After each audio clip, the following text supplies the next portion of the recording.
Hey, it's your girl Sarah right here on the chat trap. And like I said, I'm back again to talk about, the topic that I said we will talk about earlier, which is whether COVID-19 is the only pandemic that is in the United Kingdom. Now, obviously, when I say that, I'm not talking about other pandemics. What I'm trying to say is that we are also facing a whole lot of other issues that we need to focus on because they will cause the same amount of stress and anxiety that we're currently having now if we don't address these problems, right?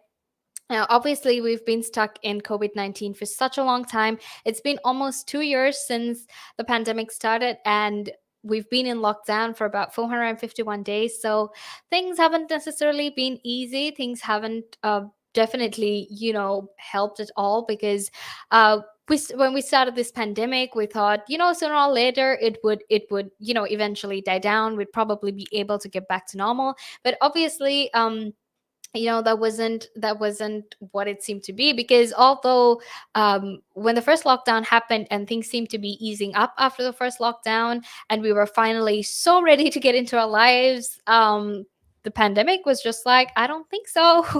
And we had to get into another lockdown. So obviously that was a lot of the things that we had to go through, because of the pandemic and everything that and all these negative emotions and thoughts that we had to feel simply because we're stuck at home.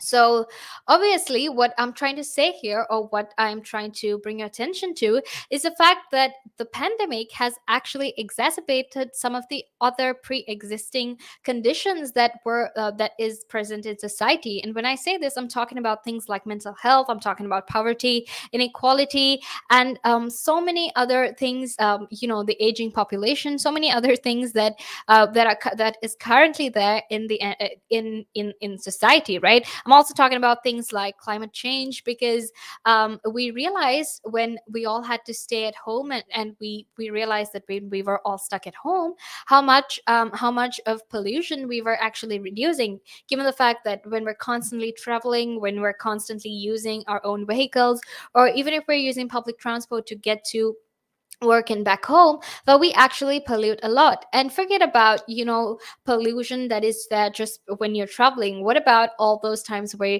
we use plastic and we pollute, and that has caused a lot of problems? So obviously, pollution is a huge problem that is there in UK. And obviously that is something that we need to talk about as well. So we know that the pandemic has actually exacerbated some of these conditions. Like I said, mental health, we know that there has been a mental health crisis, and like I was telling you earlier, there has been an 86% increase this year, when it came to the amount of people that actually asked for help in terms of mental health. And we've also seen how there is a larger gap when it comes to poverty and inequality. And even when it comes to the rest of the world, when we're talking about vaccines, there is a huge gap of vaccine inequality as well. So there is a lot of issues that is currently there, but we'll be focusing on all these issues that are there in the UK, that we might be able, that will probably get bad if we don't pay attention to it right now. So obviously, one of the biggest things that is currently there is obviously this huge issue that is there with the environment. Now this is very important to understand, because UK happens to be one of the biggest polluters in the world, right? And why we should be so concerned about this is because deaths from pollution actually, or rather air pollution, actually causes 10% of the deaths in the United Kingdom, and we're only second to China, which has 17%, a 17% death rate with regard to air pollution, right? And when we're talking about pollution, there are obviously different types of pollution, but I'll be focusing on air pollution and plastic pollution and climate change, because those are the most obvious, highly exacerbated issues that is currently there. So obviously, when it comes to air pollution, there are different ways in which it can happen, and obviously not one, but a few of the most common ways in which air gets polluted in UK is actually through dust and pollen. And obviously, because it's summer, that is, there are, you know flowers are blooming, birds there. So obviously there is pollination and everything happening. So because of that, there is a lot of air pollution that happens because of pollen, right? And let's also not forget the fact that even though we're in lockdown, that some of these industries, some of these factories, they still function, right? And that's because obviously because you need to keep producing goods, you need to keep producing these services, because just because we're locked down and we're not going to work the same way we used to, that doesn't mean we can, stop the production process in the country and put everything into a halt, because that isn't going to help anyone, right? And obviously, even before the pandemic, even before this whole lockdown, there was a lot of pollution, especially from the gases that were emitted by vehicles, and also poisonous gases that are, released from factories and all these huge places that do a lot of production. Now it's really important for us to focus on air pollution, simply because of the fact that there is a lot of disease and there is a lot of detrimental effects that are caused because of it. Now there are a lot of people in the United Kingdom that are suffering from actually lung diseases and other diseases that are related to the respiratory systems, simply because of air pollution. So that is why that is something we really need to focus on in the United Kingdom, right? Now something else that we also need to focus about is plastic pollution. Now that is something very important, because plastic is being used so much. No matter how many bans come into place, or no matter how many steps we take to actually reduce the consumption of plastic, or use, to stop how much plastic we use, that isn't really helping, because only one third of the 1.5 million tons of plastic that we use is actually recycled, right?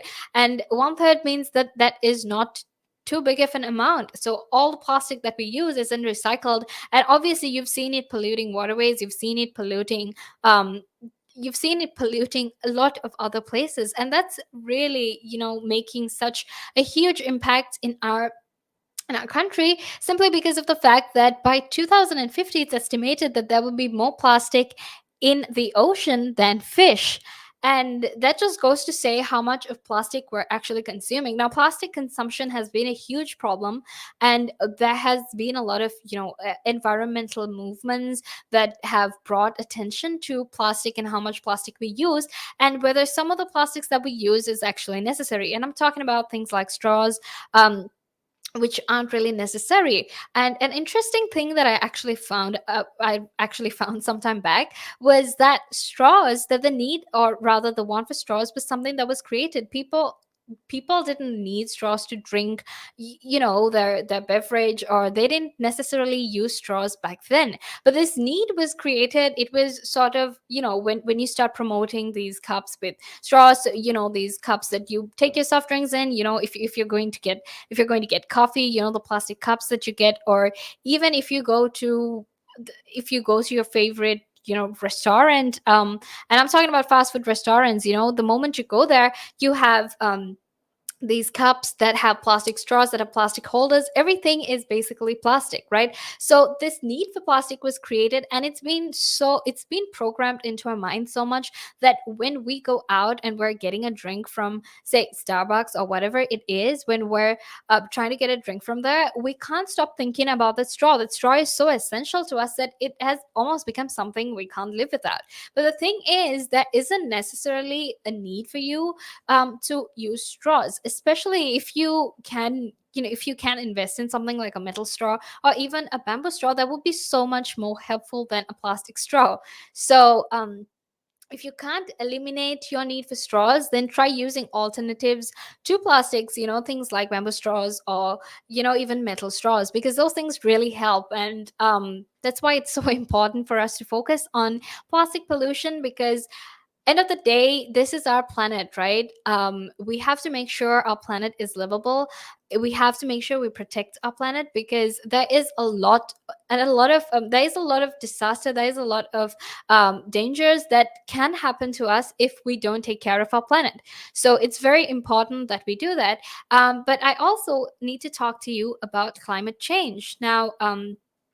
Climate change is something, it has existed for a long time, but obviously the effects of climate change we have been able to see the effects of climate change so much more than back then, right? And that's obviously because we have increased production, we're constantly using fossil fuels, we're constantly emitting greenhouse gases, and we're using a lot of these things. So we obviously constantly need to make sure that we need to make sure that we're doing the right thing. So climate change is a huge issue right now, and that's why we have young activists like Greta Thunberg and so many other young activists and even celebrities actually, telling us to focus on climate change because it's important for us, and it's important to make sure that our planet survives. So that's why we have this huge wave of this new wave where people are so concerned about climate change, where people need to make sure that where people feel the need to educate other people on climate change and actually bring their attention to it. So it's clear to see that the environmental temperature has risen significantly, right? And obviously, what that means is that a lot of natural environments, a lot of biodiversity is being destroyed because they cannot survive in environments that are that warm. And scientists are saying that it's carbon emissions that is causing it. So it's very important that we, try to reduce the amount of carbon emissions that we have. We try to reduce our carbon footprint because it's very, very important for us to take that step and make sure that we're doing what's best for our planet, right? And I knew I had to talk about environmental pollution because if we don't fix our environment, if we don't help our environment, it's going to cause a lot of problems. And what I mean when I say that is when your environment is constantly, when the environment we live in is actually constantly being polluted, right? And what I mean when I say this is when there's factories that's constantly letting out smoke, and the different things we do to pollute the environment, it actually affects us, because at the end of the day, we're the ones that are going to get all these diseases, we're the ones that are going to suffer from it, right? And no matter how many fossil fuels we use, no matter how many renewable energy sources are there, at the end of the day, we're still polluting the planet. And that's why you need to make sure you take those steps, because you don't want to go through another pandemic. We're suffering so much because of a pandemic that happened almost 2 years ago, and you definitely don't want to break this whole spell of a pandemic happening only 100 years, once in every 100 years. You definitely don't want a pandemic happening every 50 years, because that's going to be really hard to deal with.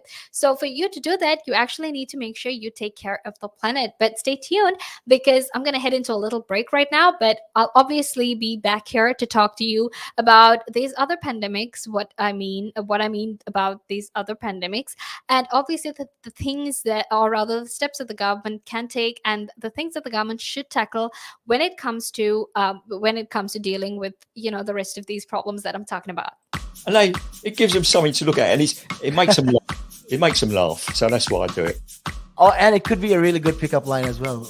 Ladies who ask, "Hey, excuse me, so why are you wearing something so colorful?" I mean, hey, you can always have something up on your sleeve. I mean, got me thinking. You want to stand out. Why do you want to stand out though so much, especially with these kind of shirts when you're riding? There must be a purpose behind it, right? Well, when you say a purpose, Nick, what I do, I wear the shirts mainly because they're nice and bright, so they make me visible, especially if I'm riding on the road. Okay. Yeah, that's very important, right? Because you want cars, yeah. Very important. And also, like, people see me in like calves, and perhaps I shouldn't be saying this on air, I suppose, but in the bar afterwards. All right. And it gives them something to look at, and it makes them laugh. It makes them laugh, so that's why I do it. Oh, and it could be a really good pickup line as well. Ladies who ask, "Hey, excuse me, so why are you wearing something so colorful?" I mean, hey, you can always have something up on your sleeve. I mean, you look like a guy who would do. You know me too well. You know me too well, Nick.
Hey, it's your girl Sarah right here on Relax Radio, and I'm on the chat trap, and I am keeping you company because I'm telling you, or I'm talking to you about how there are other issues in there are other issues here, and that if we don't actually pay attention to it, and if we don't try to change how these if we don't try to change the way these issues are currently happening, that it can actually result in something much worse than a pandemic, right? And that's why I'm talking about how if COVID 19 is the only pandemic in the United Kingdom, or if there are other pandemics that we aren't really seeing, that could actually be so much more than a pandemic, right? So if you're just tuning in, that's what we were talking about, and I am Sarah. And if you have any opinions, messages, any opinion or any questions that you want to get across, you can do that by texting on 078 and if you have anything that you want me to talk about, well, you can text me on that same number, and I can share that, or I can share your opinion on this as well. Okay. So earlier we were talking about climate change and how that can easily exacerbate into a pandemic if we don't necessarily, not a pandemic, but how it can easily exacerbate into something far, far worse, and actually, create so much more damage if we don't actually do something about it, right? So obviously, getting back to that, um when right now at summer, right now we're spending, even though we're spending time at home, um it feels nice to go out because sometimes the sun shines, sometimes the flowers are blooming, and it's so nice to step out there. But even though we're enjoying a proper summer, climate change could actually impact the timing and the nature of rainfall right here in England. And what I mean by that is because the temperatures are rising in England because of climate change, and because you know all those glaciers in the Arctic and the Antarctic are actually melting, and that's obviously because of climate change. Climate change is actually impacting the way we our normal weather patterns. It's affecting the way weather normally works. Okay. And what I mean when I say that is obviously, the climate change is causing hotter summers and warmer, wetter winters, and that means that summer will be really hot. It will be so hard to step out, or rather, it's so hard to step out right now because it's so warm. And every time you step out, you start sweating so much because it's so exhausting to be out, because of how strong sunlight is, and how strong, and how warm the sun rays are. And obviously, that's obviously because there is an increase in the temperature, because there is a rise in the temperature. It's very, very hard for us to actually go out and enjoy ourselves the same way we used to. Obviously, in addition to the fact that we're under lockdown and we can't go out and enjoy ourselves, but also the fact that it is very, very hard for us to you know it's hard for us to face this, not abnormal but not so normal weather conditions. And because of climate change, weather conditions tend to change. Sometimes when it's supposed to be sunny, it is raining, and sometimes when it's supposed to be raining, it's really sunny. So obviously there is a lot of issues that are there because of it. And that's why, climate change is something that's very important. That's why you see people, or rather children, before the pandemic again. That's why you saw young climate activists, take to the streets protesting, asking corporations to change, asking them to change their policies to make sure that there are cleaner and greener environments, that we're focusing on a greener environment, and that we're focusing on a sustainable future, because these things are actually finally beginning to affect us, right? So, like I said earlier, global warming, is actually one of the greatest causes of species extinction in this century. And that obviously goes without saying, because of how much the environment has drastically changed for the past few years. There has been so much of change. There has been so many things that are so new, so many things that are not normal, so many things that we've had to change and we've had to face simply because of climate change, and how much that has been affecting how much that has been affecting our planet. And you know, keeping our country aside, it has also been affecting the entire planet, right? So climate change isn't something that is only our problem, it's also the problem of the whole world. And that's why we all need to come together and talk about climate change, and why climate change is important, why we need not not why it's important, but why we need to take steps and make sure that we don't you know, let it ruin our environment. Now, obviously, there is an intergovernmental panel on climate change, and they say that, they say that when the climate, or when the temperature rises by 1.5 degrees to, or between 1.5 degrees to 2 degrees Celsius, it puts at least 20 to 30% of species at the risk of extinction. Now, this is, I feel like, that we need to get into why it's so important to protect our biodiversity, to protect our environment, and to make sure that that everything is safe. Okay, so we'll get into that, because I feel like that is something we really need to talk about. Now, if you're talking about the importance of biodiversity, and we're talking about the importance of the environment being at, you know, a proper if we're talking about why there needs to be a proper climate for the environment, let's think about it this way, right? Now, when we're living on earth, everyone is coexisting, right? If for example, if something happens to, say, if something happens to one part of, or rather one species of all the species that are there in the world, then that means that there is an issue in biodiversity. Now, if you know, back when we were in school and when we used to learn science, we'd always be taught about food chains, we'd be taught about biodiversity, and we'd talk about how, you know, the environment works. So for the environment to work, everything needs to be in the level it's supposed to be, right? If little things change, if small things change, and things don't necessarily, you know, work out how it's supposed to, then obviously there is a lot of issues when things don't when things aren't handled, or when things aren't maintained the way the environment wants it to be handled, right?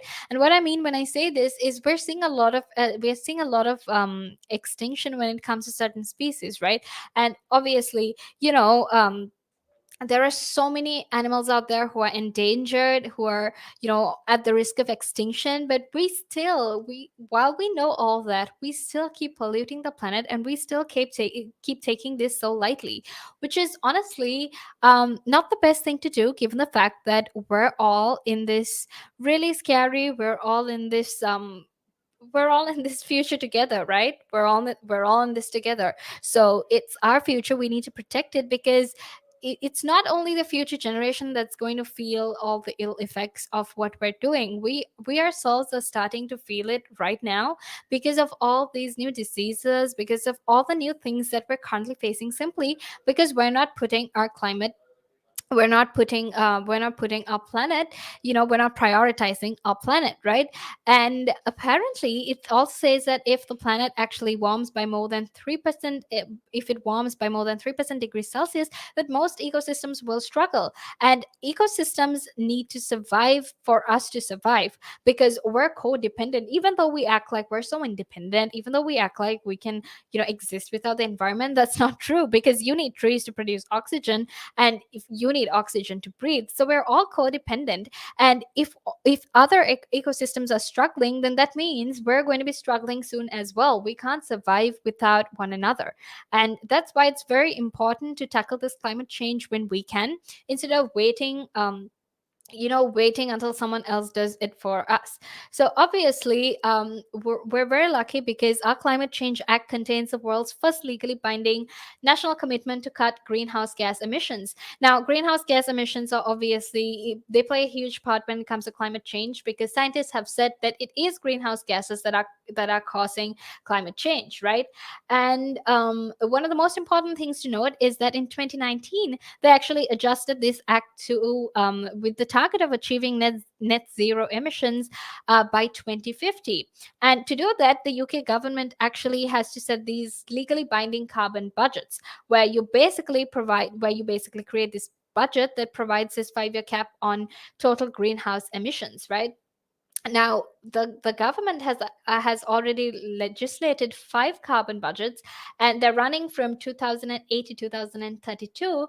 However, the UK is still on they are still on track to actually outperform the third budget, which is from 2018 to 2022, right? But the thing is, for you to actually cut down your carbon emissions, to reduce these carbon emissions, you need to take steps, right? But the thing is, obviously, with the pandemic and obviously with so many other problems that everyone is currently going through, those targets seem a little bit hard to achieve. However, having said that, even though it seems a little bit hard to achieve, or even though it seems really hard to achieve right now, we need to make sure that we're still focused on it, and we are still making sure that we're working towards our goal, right? And there's also the fact that our country is not exactly on track to meet the fourth and the fifth budget, but for us to actually meet the fourth and the fifth carbon budgets, there needs to be a lot of steps that need to be taken. So the Climate Change Committee actually recommended taking more steps to become energy efficient and making the switch to low carbon fuels for heating and transport. Now, this is what I was talking about earlier. It's so important for you to make that switch. It's so important for you to find renewable, alternative, cleaner sources of energy, so that we don't, put our planet in danger, and we don't risk everyone else around us as well. And obviously this means moving away from from other energy sources we use, like coal and gas fired power, to generate electricity. And we need to make sure that we use energy sources that are more greener and are more cleaner. So that is what that is. So you need to make sure that when you're sometimes we know that we understand that obviously the government has to take certain steps as well, right? But you don't have to leave everything up for the government to do. There are simple things you can do as well, and simple things like switching off unnecessary lights, unnecessary fans. These are the things we're taught in school. On Environmental Day, everyone posts about these things, very basic things that anyone can do. So if you also take that initiative, if you yourself tries to make that change, then it's actually really easy for us to be on path to clearing our environment, to making a greener future for ourselves and for our families and for our children as well. But right now, let's get into a little break. But stay tuned, because I'm here. I will be back to talk about the aging population in UK, and how that is also a huge problem that we need to talk about. Climb Mount Everest. That is one of that's in my bucket list. You're laughing, but that is the facts right there. I'd love to do that. That is something I'm looking forward to do, hopefully. Climb Everest. Mount Everest. I mean, okay, not the very tip of Mount Everest, maybe the base camp at least. They're talking about mental health. Well, if you went out and got some exercise in the fresh air, that would improve your mental health. It will make you feel better. That's true. That is true. I wholeheartedly agree. But then for some people, it's how do you find the motivation to, especially when it comes to riding a bicycle, to do it again and again and again and again? It's a cycle that you have to be used to. How do you do it? What makes you wake up in the morning and decide, hey, I'm going to pick my bike up today. I'm going to cycle. What makes you want to do that? What makes me want to do that? Yeah. What do you like? What could you give listeners, like people listening in right now? What kind of tip could you give them? Well, the first tip I would give them, if you haven't tried it before, try it. It can open up new horizons. It'll make you fitter. It will definitely make you fitter. Cycling is one of the best forms of aerobic exercise you can do. It sounds like, if you think about it, yeah, it sounds like great fun. Because what essentially you're trying to say is also at the same time, when if you look at it from this perspective, with regards to mental health, especially when you look at it with mental health, this is another way to fight it. I feel like you go outside, you meet more people, you interact with, socially, you'll interact with more people, and you're keeping fit, you're making connections, you're breathing in the good and exhaling the bad. I feel like that's a great thing right there. Absolutely. Yeah, you got a better way with words than I have, I'll tell you. But you're quite right. What you say there. I've been doing this for quite some time. Hey, you'll get the hang of it. I've been doing it for about 10 minutes now, so yeah. That I can never really understand people staying in one room the whole day when you can have the world to see. I am a traveler. I travel. I love traveling. Traveling is just one of the things I do. And yeah, on top of my bucket list was, to one time, hopefully when I get there, go to Nepal and climb Mount Everest. That is one of that's in my bucket list. You're laughing, but that is the facts right there. I'd love to do that. That is something I'm looking forward to do, hopefully. Climb Everest.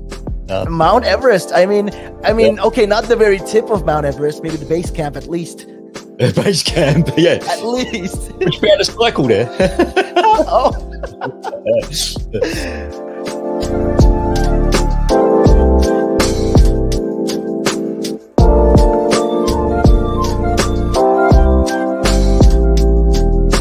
Again. But now, if you say to a child, if I went up to a child and said, you've had one to forget, God, there'd be an inquest.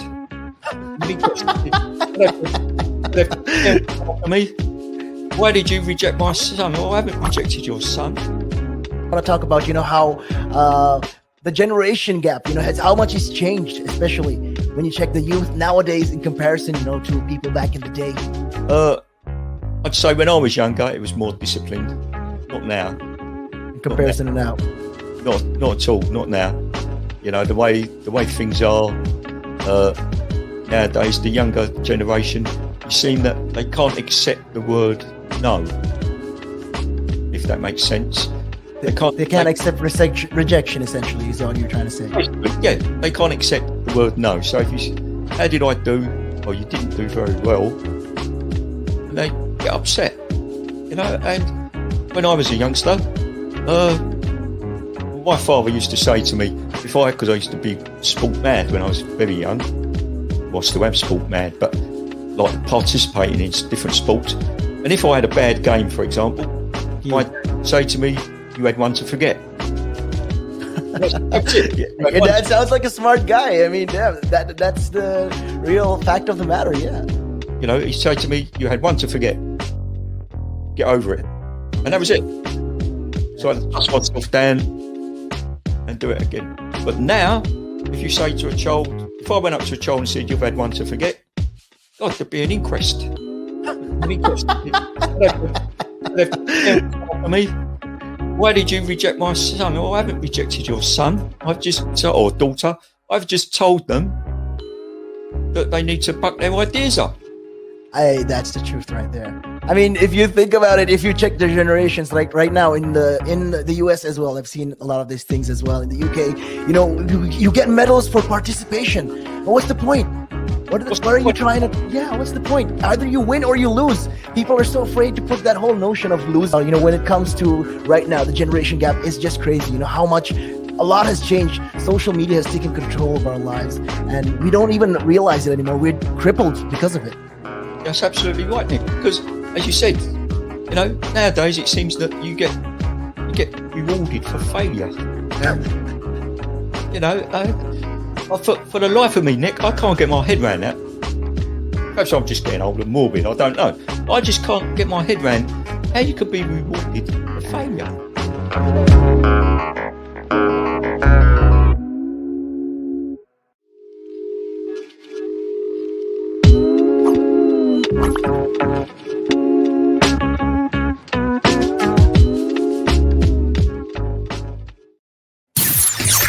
The Chat Trap. It's your girl Sarah right here on the Chat Trap, and we were talking about other social issues that could potentially become larger problems if we don't address it right now. So obviously earlier I was talking about climate change and how that could actually become a bigger issue if we don't address it right now. And we were also talking about the different steps, or rather the different things that the government has done to tackle climate change, and what we ourselves as individuals can do to tackle climate change. But obviously, I'm here to tell you about another social issue that we're currently facing, and that is obviously the increasing aging population in it right here, right? And that's a huge problem because obviously the UK is home to nearly 12 million people who are aged over 65, and that means that we have quite a large aging population. And while this means that this is a lot of work for the NHS, NHS, it also means that there is going to be a lot of changes that the government itself needs to make in terms of policies, because you need to now start addressing these aging populations, right? So obviously, when we're talking about aging populations, we need to make sure that they have health care, that they can retire at a certain age, and that they get pension to sort of survive, and to so that they have enough money to do what is necessary for them, right? And obviously, what this means is that when we have a higher or a higher aging population right here, it means that we will have a lower working population, which means that that there'll be a drop in the tax revenue that we have to actually fund these social services or to fund welfare for the aging population.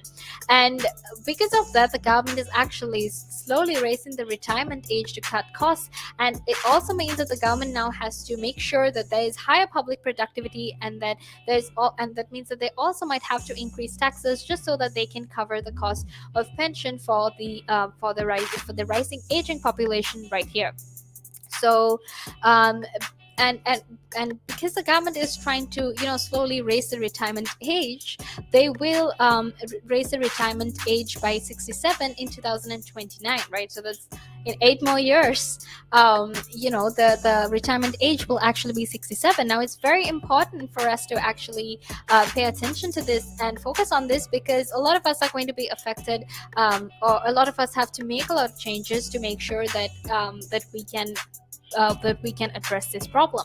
Now, obviously, what the increasing aging population means is that the NHS will also now have to focus more on social care provision, and they will also have to focus more on taking care of these people. And this also means that care homes and all will now have to focus and make sure that they can accommodate all these people who want to be in care homes, and make sure that that they have answers to the problem that we're currently facing. So obviously, the welfare spending is currently being paid to pensioners, and that means that all this growing number of elderly people need all the pension, and they need money to survive. And also, we need to understand that there is a lot of regulations, there is a lot of requirements that these elderly populations need to fulfill to actually be able to get pension. So obviously, the growing numbers of elderly people means that there is an impact on the NHS, because that means that now they have to spend more on social care for these people. And it's quite obvious that that the prevalence of long-term health conditions actually increase with age, right? So the older you get, the more sicknesses you have, the more you need to focus on your health, the more medicine that you have to take, obviously, right? So that is another huge problem, because now, if we're actually trying to sort of fix this problem, it means that we need to start focusing on healthcare even more than we're currently doing it right now. And what I mean when I say that is, we need to make sure that even while you're at a young age, that your health is good, that we take healthy steps, that we are healthy, so that when we're growing older, we can actually work a bit more, and that we're more healthier, and we don't have as many prevalent health conditions as there is right now. So obviously, we also need to understand that when there is when we have to spend more than our revenue, that there is going to be a huge deficit over time, because that means you have to make sure that the people, the working population, has to earn more money, and that you also need to make sure that you tax them accordingly, so you can fund healthcare, and you can fund their pensions. So it looks like a very complex problem, and to be quite honest, it is, because we need to address this right now, and if we don't address it right now, it's going to have a lot of issues for everyone. So while making all these economic changes, there are some other things that the government can do and is in the process of doing as well. So obviously, one thing I mentioned earlier was improving health conditions. So improving your health. So improving your health means that the conditions that are presently there need to be improved to improve health, right? And what that means is you need to make sure that there is you focus more towards health, that you promote healthy cultures and you promote things that will help people be more healthy, and that will help people actually have longer life. Here's the thing though, when you're trying to promote that kind of health, when you're trying to improve health, there is a lot of changes you need to make. There is a lot of things you need to change, and it's very, very important that you actually do that. And another thing they can do is obviously increasing employment, because when health increases, that means that this aging population can actually work longer than they have. Okay, and those are just a few issues that we were talking about. But it's time for me to head out of here and make way for Tim. And don't worry, because I'll be here all the way. I'll be here tomorrow, back again to talk to you about some interesting things. So super excited to be here. Thank you for being a part of my show, and I'm so glad that I could educate you and tell you something and help you out.